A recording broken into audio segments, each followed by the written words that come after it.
La valise pesait contre ma cheville comme une pierre attachée à un noyer. Une vieille Samsonite couleur moutarde délavée, héritée de ma mère Célestine, dont la fermeture éclair du côté gauche avait rendu l'âme quelque part entre Nantes et Lyon lors d'un déménagement que je préférais oublier. La fissure courait le long du plastique rigide, comme une cicatrice mal refermée, et à travers cette bouche entr'ouverte, on apercevait le tissu imprimé de pivoine fané qui tapissait l'intérieur. Tout ce que je possédais encore dans cette vie se résumait à ce que j'avais pu fourrer là-dedans en moins de 20 minutes, pendant que Gwenvael regardait depuis le couloir, avec cet air de quelqu'un qui attend que la pluie cesse. Il ne m'avait même pas aidé à porter quoi que ce soit. Nous étions mariés depuis 4 ans et 3 mois. Je comptais les mois, parce que c'était lui qui avait insisté pour se souvenir de la date exacte de notre première rencontre. Un mercredi de novembre, sous les arcades du marché de Brignoles, où je vendais des illustrations botaniques sur des cartes postales que j'avais peintes moi-même. Il portait un imperméable couleur de rouille, et il avait acheté toutes mes cartes, la totalité, sans même regarder les prix. J'aurais dû comprendre dès ce moment-là que quelqu'un capable d'un tel geste possédait aussi, quelque part en lui, la capacité d'un geste inverse tout aussi radical. Sa mère, Séraphine Yvonne, avait toujours eu pour moi une antipathie qu'elle ne prenait même pas la peine de dissimuler derrière la courtoisie ordinaire. Elle me regardait comme on regarde une tache sur une nappe blanche lors d'un dîner de mariage, avec l'espoir silencieux qu'elle disparaisse d'elle-même si on l'ignore suffisamment longtemps. Elle avait élevé Gwenvael seule après la mort précoce de son mari, et cette solitude avait transformé son amour maternel en quelque chose de visqueux et d'étranglant, comme du lierre sur une façade de pierre. Le mois dernier, Séraphine Yvonne était tombée malade. Pas gravement, pas de manière à inspirer la compassion naturelle. Non, elle avait eu une angine accompagnée d'une tension légèrement élevée, ce que le médecin de quartier avait qualifié, selon ses propres mots rapportés par Gwenvael, de fatigue accumulée. Mais elle en avait fait un événement d'une ampleur tragique, une catastrophe intime qui réclamait présence, dévouement et, visiblement, sacrifice. Le sacrifice est en moi. Elle avait décidé qu'elle ne pouvait plus vivre seule dans son appartement de Toulon, que les escaliers lui étaient désormais hostiles, que la solitude du soir lui était insupportable. Elle avait dit à Gwenvael, et je sus cela parce que j'entendis leur conversation téléphonique depuis la cuisine, ma main suspendue au-dessus de la casserole où chauffait un bouillon de légumes, qu'il devait choisir, sa mère ou cette femme. Elle avait utilisé exactement ces mots, cette femme, comme si mon prénom, Isadora, était trop difficile à prononcer ou trop concret pour une entité qu'elle avait toujours préféré garder dans le vague. Gwenvael avait mis 3 jours à me dire ce qu'il avait décidé. 3 jours pendant lesquels il avait continué à boire son café du matin en face de moi, à regarder ses émissions le soir, à répondre par monosyllabes à mes questions sur le dîner ou sur le temps.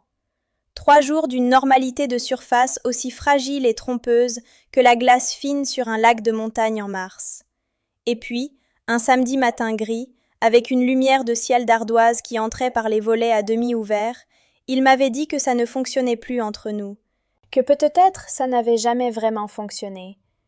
Il avait utilisé le mot incompatibilité avec l'assurance tranquille de quelqu'un qui a répété cette phrase suffisamment longtemps dans sa tête pour qu'elle lui semble désormais vraie. Je lui avais demandé si c'était sa mère qui le lui avait demandé. Il n'avait pas répondu. Il avait regardé quelque part au-dessus de mon épaule, vers le mur, vers rien, et ce silence était plus éloquent que n'importe quelle confession. J'avais rempli la valise de Célestine avec ce qui me semblait l'essentiel.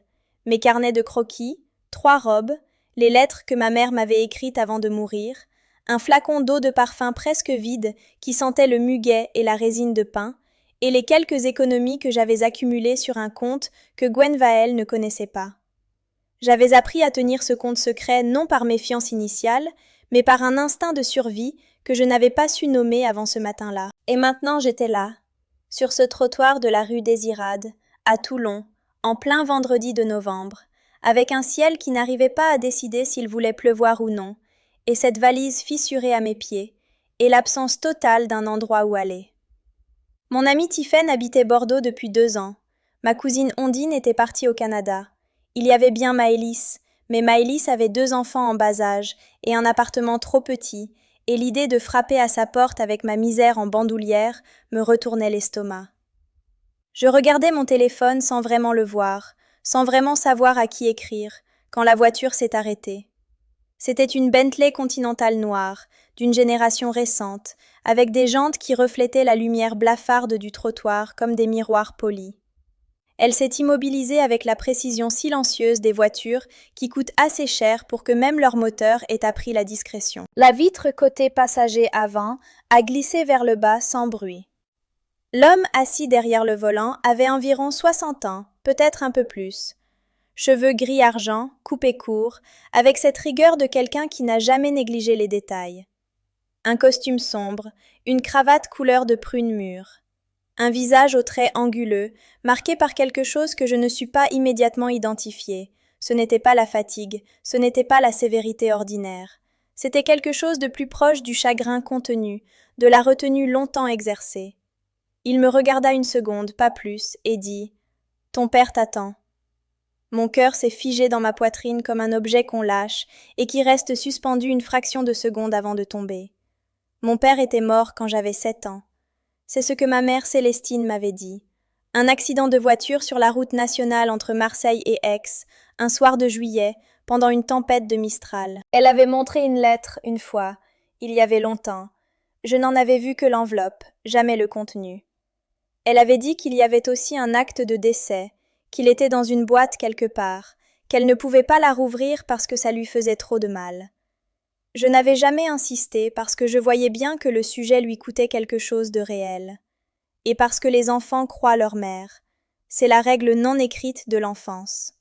« Pardon ?» dis-je, et ma voix sonnait comme quelque chose de cassé. « Monsieur Aurélien Costa m'a envoyé, » dit l'homme. « Il dit que vous avez besoin d'aide. Il dit que le moment est venu. » Ce nom, Aurélien Costa. Je l'avais vu une seule fois, enfant, griffonné au dos d'une photographie que j'avais trouvée par hasard entre les pages d'un vieux livre de cuisine de ma mère. Une photo en noir et blanc, légèrement floue, montrant un homme jeune assis sur les marches d'une maison dont on ne voyait pas la façade entière. Au dos, en écriture fine et inclinée, Aurélien, Cassis, 1987. J'avais demandé à Célestine qui était cet homme. Elle m'avait dit que c'était un ami d'enfance à elle, longtemps disparu. Elle avait repris la photo avec une rapidité qui démentait son ton désinvolte. Je ramassai la valise et montai dans la voiture. Je ne saurais pas expliquer pourquoi. Peut-être parce que le trottoir derrière moi était vide de tout avenir possible. Peut-être parce que quelque chose dans le visage de cet homme, il s'appelait Norbert Vael, me dit-il en conduisant. Il était le chauffeur et l'assistant personnel de M. Costa depuis 19 ans, transmettait une fiabilité tranquille qui ne ressemblait pas à un piège. Peut-être aussi parce que ce nom, Aurélien Costa, avait traversé les années avec la persistance entêtée des choses qu'on n'a jamais vraiment résolues. Nous roulâmes pendant 40 minutes vers l'ouest, en quittant Toulon pour longer la côte, puis en remontant vers l'intérieur des terres, sur une route étroite bordée de chênes kermès et de cystes en fleurs, malgré la saison, jusqu'à ce que la voiture s'engage dans une allée privée que je n'aurais jamais remarquée depuis la route principale. L'allée traversait un jardin d'une densité et d'une rigueur qui évoquait davantage une forêt domestiquée qu'un simple parc résidentiel. Et au bout de cette allée, il y avait une maison. Elle était grande sans être ostentatoire.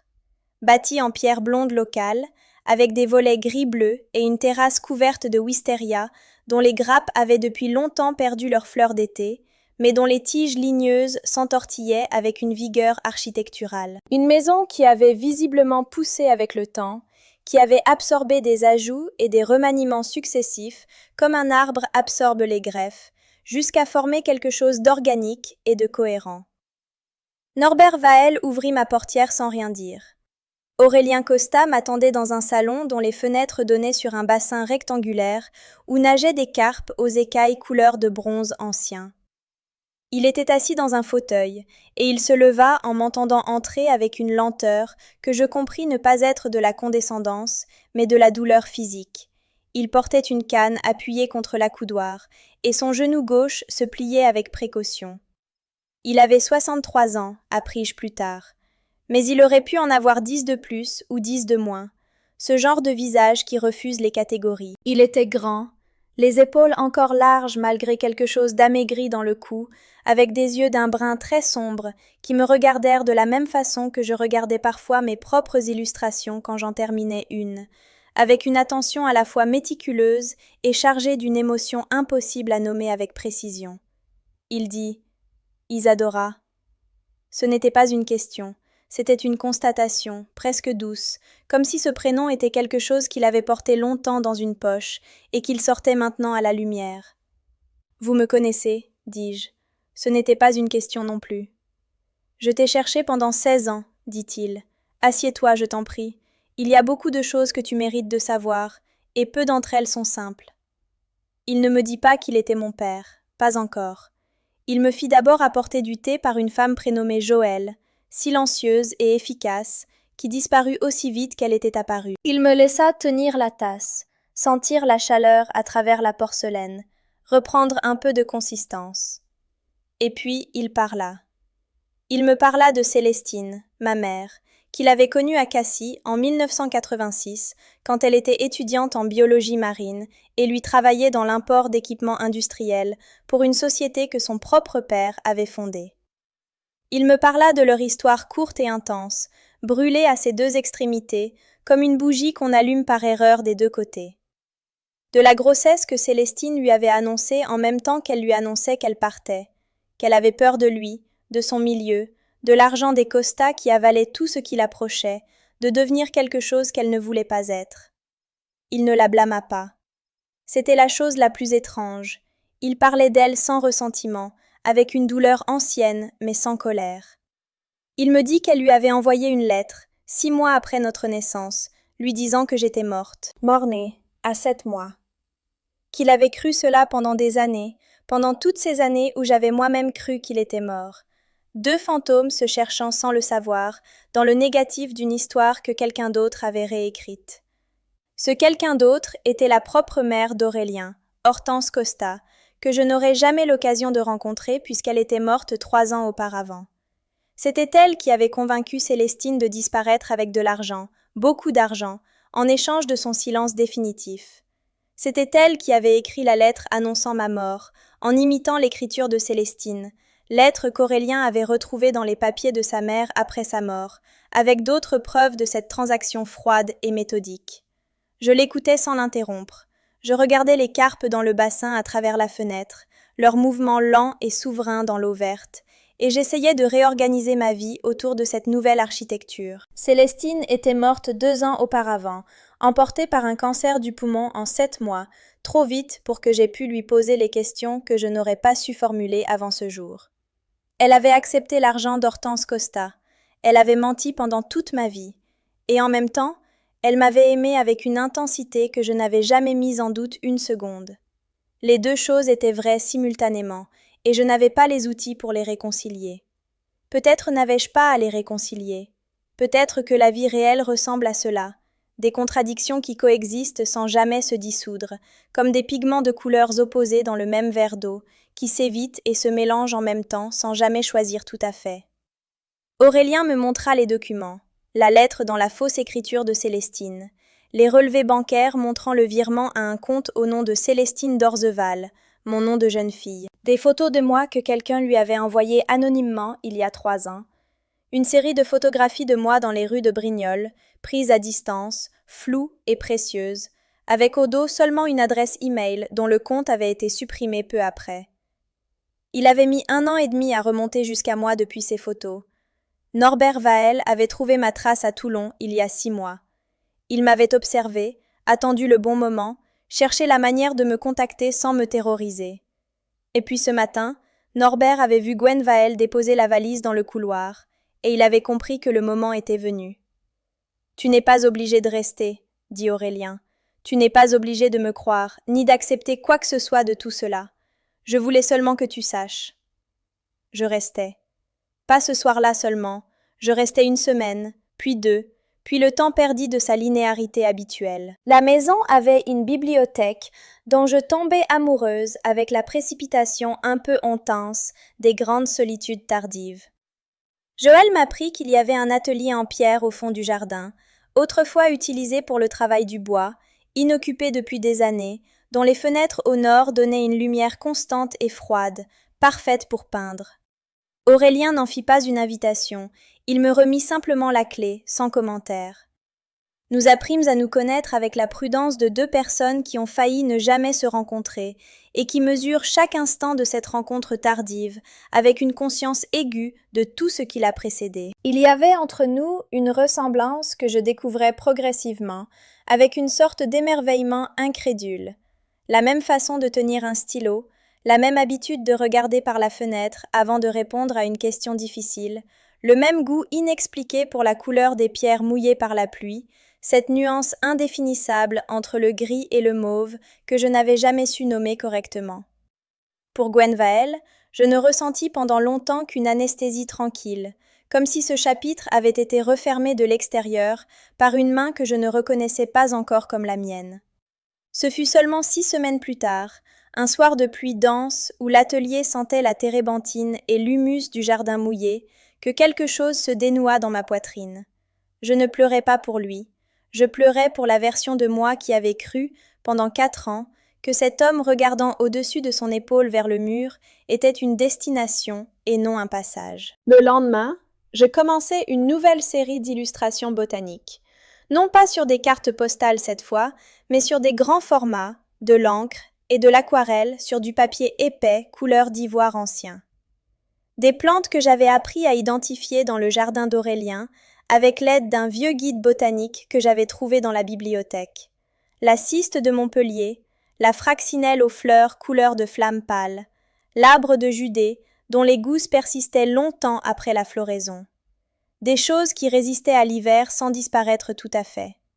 Norbert Vael, que je croisais chaque matin dans le couloir avec sa ponctualité d'horloger suisse, commença à me saluer en inclinant légèrement la tête, ce qui, je compris avec le temps, représentait pour lui l'équivalent émotionnel d'une longue déclaration d'affection. Et Aurélien Costa, qui buvait son café sur la terrasse couverte même par temps froid, enveloppé dans un manteau de laine anthracite, prit l'habitude de me garder une tasse au chaud, sans que nous ayons jamais disputé de cette habitude. Les choses qui valent quelque chose n'ont souvent pas besoin d'être nommées pour exister. Je n'ai pas encore une idée précise de ce que sera la suite. Je sais que je ne retournerai pas rue des Irades, que la samsonite couleur moutarde délavée de Célestine est désormais posée dans un coin de l'atelier, où elle a l'air d'une relique domestique que je ne veux ni garder ni abandonner. Je sais que quelque part dans cette maison en pierre blonde, il y a un homme aux yeux très sombres qui apprend, avec la même maladresse que moi, comment on occupe l'espace que l'on a manqué dans la vie de quelqu'un. Et je sais que le trottoir de ce vendredi de novembre, avec son ciel indécis et sa lumière de plomb, était moins une fin qu'un seuil. La différence entre les deux, j'ai mis du temps à la comprendre, est parfois impossible à percevoir avant de l'avoir déjà traversée.